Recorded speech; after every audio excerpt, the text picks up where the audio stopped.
anak-anak semua, kembali lagi dengan Bu Deta di bidang studi Pendidikan Agama Katolik dan Budi Pekerti.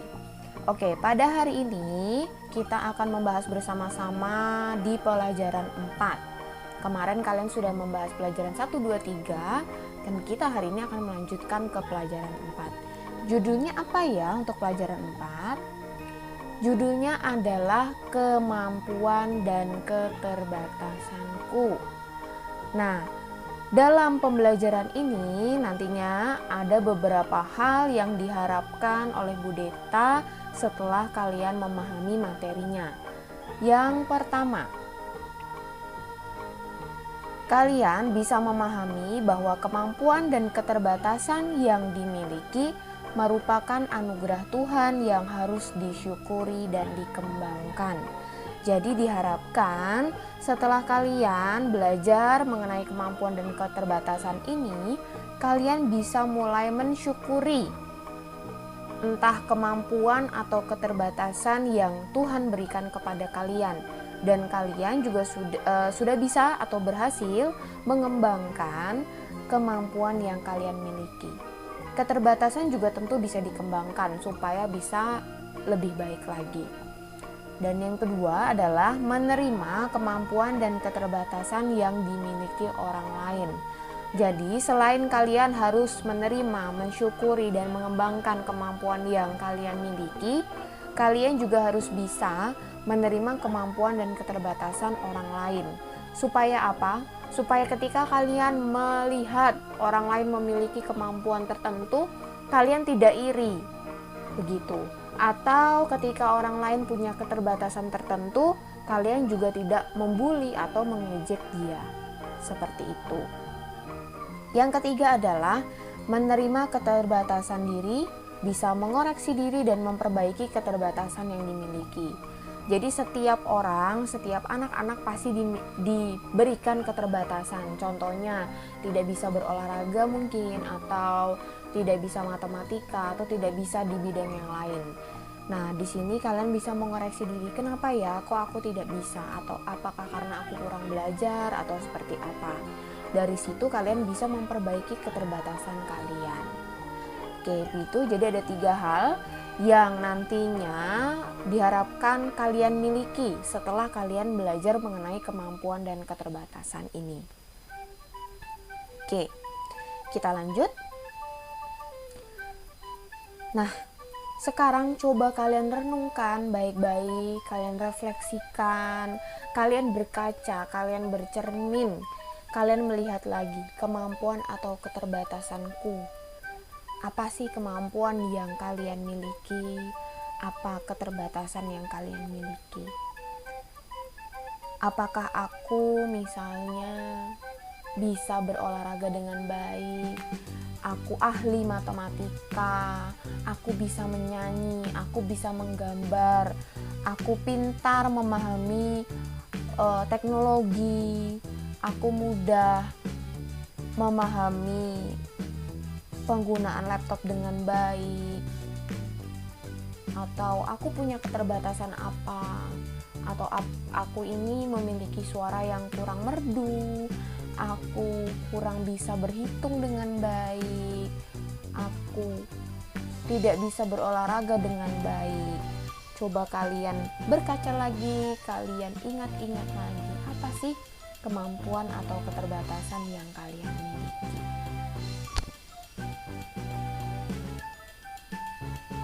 Baik, setelah kalian bisa mengingat lagi, bisa merefleksikan diri kalian lagi, yuk kita coba pahami bersama-sama beberapa hal di bawah ini. Yang pertama, setiap manusia pasti diberikan kemampuan dan keterbatasan yang berbeda-beda, ya. Jadi tidak ada yang sama, pasti diberikan berbeda-beda. Contohnya anak yang A bisa olahraga, anak yang B tidak bisa olahraga tapi dia bisa atau pintar matematika. Contohnya seperti itu. Yang kedua, setiap manusia diberikan aneka kemampuan, bakat, keterampilan, dan kepandaian secara cuma-cuma.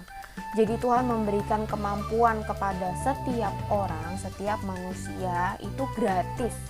Tidak ada diminta bayaran sama sekali. Manusia hanya diminta untuk mengembangkan kemampuan, bakat, keterampilan, dan kepandaian yang sudah Tuhan berikan. Ya. Yang ketiga, contoh kemampuan yang bisa dimiliki manusia. Contoh-contohnya seperti badan yang sehat dan utuh, bisa melayani orang lain, bisa membantu orang lain, bisa mengajari orang lain, atau memberikan nasihat kepada orang lain. Ini adalah beberapa kemampuan yang Tuhan berikan kepada manusia. Masih banyak kemampuan-kemampuan lain yang bisa kalian cari. Nah, yang keempat, ada beberapa contoh keterbatasan yang bisa dimiliki manusia. Tadi kalau kemampuannya dia memiliki badan yang utuh, mungkin ada juga orang yang tidak sempurna. Badan atau anggota tubuhnya tidak lengkap. Itu adalah contoh keterbatasan. Atau anak tersebut atau orang tersebut punya suara yang kurang merdu, menjadi orang yang pemarah, tidak pandai olahraga, atau difabel. Ya, ada manusia-manusia yang punya kekurangan seperti tidak bisa melihat, tuli, tidak bisa berbicara, atau kekurangan yang lainnya. Nah, kita lanjutkan. Coba, mengapa manusia bisa tidak percaya diri? Kalian terkadang itu sulit percaya diri, sulit memahami apa kemampuan yang kalian miliki. Ya, itu terjadi karena manusia itu tidak menyadari karunia yang diberikan Allah. Manusia belum menyadari, kalian belum menyadari kalian itu sebenarnya punya kemampuan yang Tuhan berikan. Terkadang manusia hanya terbelenggu dengan kekurangan-kekurangan atau keterbatasan yang dimiliki. Padahal tidak boleh. Perlu diingat, di balik kekurangan atau keterbatasan kalian, Tuhan pasti memberikan kemampuan. Coba dicari lagi. Kemampuan itu tidak harus di bidang mata pelajaran tertentu, tetapi bisa saja loh olahraga, bisa menyanyi, bisa menggambar, itu adalah kemampuan. Ya. Yang selanjutnya, apa yang harus kita lakukan terhadap kemampuan yang dimiliki? Yang pertama adalah kita pasti harus mengembangkan kemampuan itu. Bagaimana caranya belajar? Belajar sendiri boleh, les juga boleh, belajar dari orang lain boleh. Dan dengan kemampuan ini, kalian tidak boleh sombong atau angkuh. Ya, tidak boleh berbangga diri. Aku bisa melakukan sesuatu. Tidak boleh seperti itu. Ya. Nah, tapi sebelumnya Budeta mau mengingatkan juga, kenapa kok manusia itu tidak boleh sombong diri dengan kemampuan yang dimiliki. Perlu diingat, yang sebelumnya sudah dijelaskan bahwa Tuhan itu memberikan kemampuan kepada kita itu secara gratis. Manusia itu bertugas untuk meningkatkan kemampuan, bukan untuk disombongkan. Ya. Lanjut, apa yang harus kita lakukan terhadap keterbatasan yang dimiliki? Kalau kemampuan tadi kalian harus mengembangkan dan tidak boleh bersikap sombong, keterbatasan ini juga kalian harus kembangkan. Tidak boleh kalian tolak, kalian tidak boleh rendah diri, kalian tidak boleh malu dengan keterbatasan kalian. Ya, yang ada adalah kalian harus memperbaiki. Kalau kalian tidak bisa olahraga, kalian bisa melakukan olahraga yang sederhana. Kalau kalian tidak bisa berhitung, kalian bisa mulai belajar dengan baik, belajar dari orang lain. Ya. Kalian tidak boleh menolak keterbatasan yang sudah Tuhan berikan. Oke, sekarang kita lanjutkan lagi.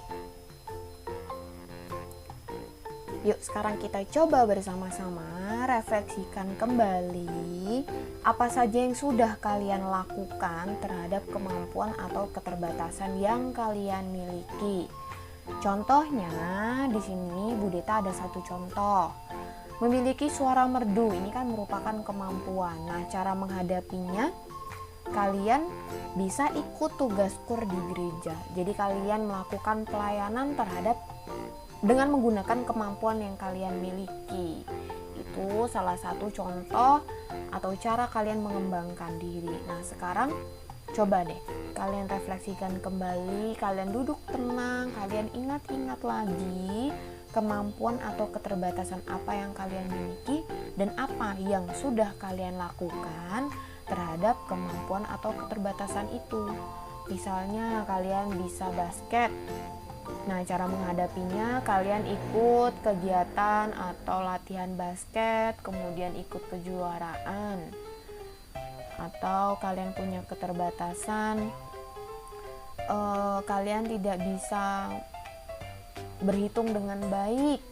Cara menghadapinya kalian latihan setiap hari, kalian luangkan waktu mungkin 30 menit untuk latihan berhitung.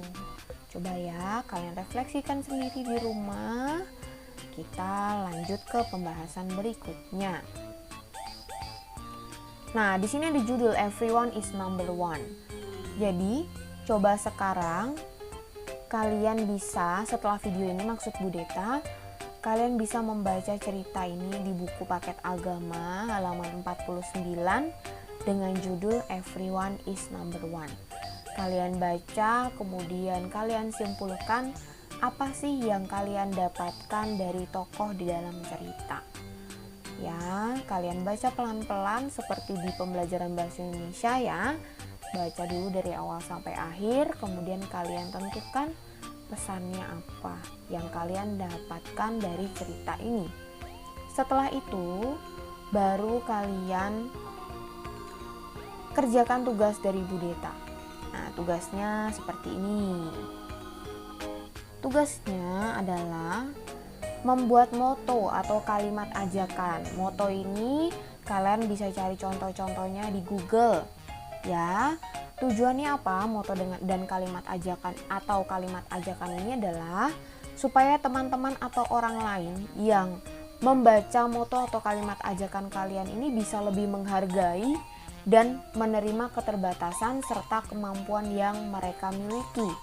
Ya, ingat, tujuannya supaya kalian bisa mengajak teman-teman atau orang lain untuk lebih menghargai dan menerima keterbatasan dan kemampuan yang mereka miliki.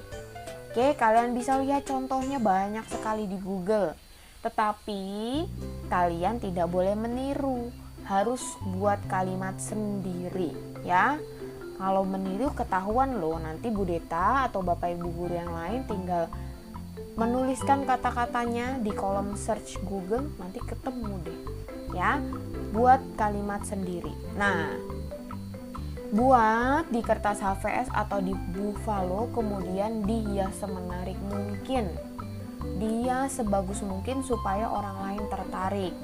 Nah, setelah itu kalian boleh tempel di tembok, boleh di kamar atau di ruang keluarga, silahkan ditempel supaya kalian atau keluarga kalian bisa membaca dan selalu ingat bahwa kita harus menghargai dan menerima keterbatasan atau kemampuan yang kita miliki. Setelah itu, difoto yang jelas supaya bisa dibaca dan dikumpulkan pada hari Senin saat Google Classroom kita yang baru sudah aktif lagi ya.